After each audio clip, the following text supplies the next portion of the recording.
তো আমাদের দাবি হচ্ছে যে ব্যভিচারের ক্ষেত্রে নারী এবং পুরুষ দুজনের সমান শাস্তি দিতে হবে। আর ডিভোর্স জালিয়াতির জন্য তামিমার আমরা দৃষ্টান্তমূলক শাস্তি দাবি করছি। প্রচলিত আইনে যা শাস্তি আছে তার সর্বোচ্চ আমরা দাবি করছি। আমি প্রথমেই তো বললাম যে এইড ফর ম্যান ফাউন্ডেশন পুরুষ অধিকার নিয়ে কাজ করে। আমরা প্রায় 8-10 বছর ধরে পুরুষের বিভিন্ন সমস্যা নিয়ে কাজ করছি এবং আপনি বাংলাদেশের আপনি গুগলে সার্চ দেখতে পারেন আমাদের বিভিন্ন কর্মসূচি আছে। আমরা প্রতি বছর 19 নভেম্বর আন্তর্জাতিক পুরুষ দিবস পালন করি, যেখানে পুরুষরা ভিকটিম হয় আমরা সেখানে সেই পুরুষের পাশে দাঁড়াই।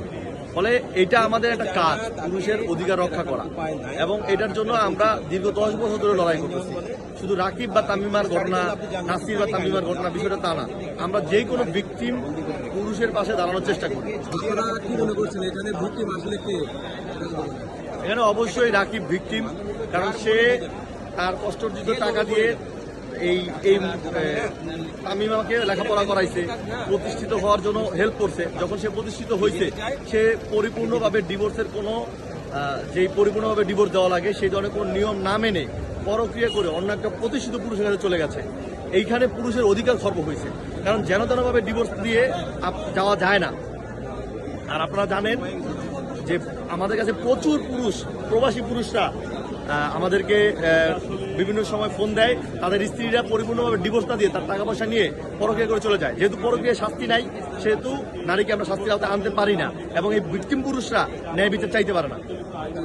এটা জেনার একটা অপরাধ। ইসলামিক আইন অনুযায়ী এবং বাংলাদেশের আইন অনুযায়ী একজন মহিলা তার স্বামীকে তালাক দেওয়ার 3 মাস 10 দিন পর সে আরেক জায়গায় বিয়ে বসতে পারে। তাম্মি পিবিআই রিপোর্ট অনুযায়ী সে পরকীয়া করছে। যখন এটা প্রায় জানাজানি হয়ে যাবে, সে চলে গেছে নাসিরের বাসা। যখন এটা আরও স্প্রেড আপ হয়েছে যে সে তালাক ছাড়া এক জায়গায় বিয়ে বসছে, যেটা আইনের ব্যত্যয়, সে ফেকভাবে সে বিয়ে বসছে এরকম একটা ব্যাপার দেখানোর চেষ্টা করছে এবং তালাক দিচ্ছে এটাও দেখানোর চেষ্টা করছে।